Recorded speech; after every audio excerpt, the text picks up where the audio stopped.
Hello? Hello? What? That was weird. Welcome to Call a Nurse with Nurse Veronica. Today we're going to talk with a nursing student and then review an NCLEX question on the same subject area. Let's see who we have on the phone today. Hello, you're on the phone with Nurse Veronica. Hi, Nurse Veronica. My name's Mark, and I'm actually a nursing student. Hi, Mark. I always love speaking with students. How can I help you today?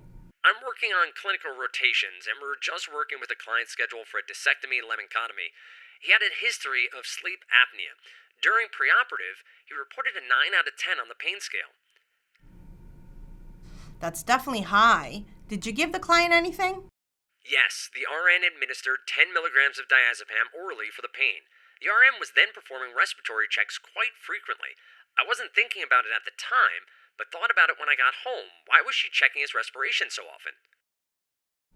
Ah, yes. In this scenario, it's really important to do those respiratory checks. Benzodiazepines can actually make apneic episodes worse, so the nurse would really want to monitor the client closely. You'd also want to inform the anesthesiologist and reassess for pain. Okay, great. That's exactly what she did. Perfect. It sounds like you've got a great teacher and mentor. I would also recommend checking out Kaplan's Medication Flashcards app or Pocket-Sized Drug Guide. You'll want to know all your medications for clinicals, the NCLEX, and nursing practice. I'm wishing you all the best with clinicals, and don't hesitate to reach out if you have any more questions. Thanks so much, Nurse Veronica. Now, let's look at this patient scenario as if it were an NCLEX question.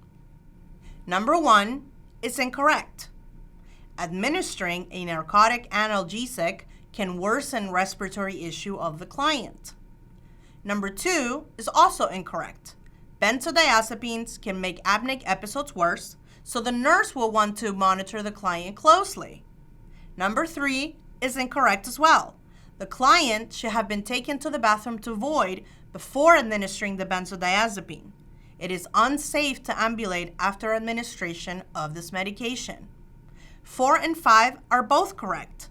A client should remain NPO prior to surgery, except for a sip of water with the medication, so the nurse will want to inform the anesthesiologist.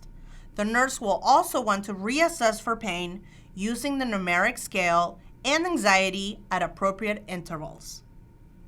Thanks for joining me. If you have any questions, leave them in the comments below. See you in the next episode of Call a Nurse with Nurse Veronica.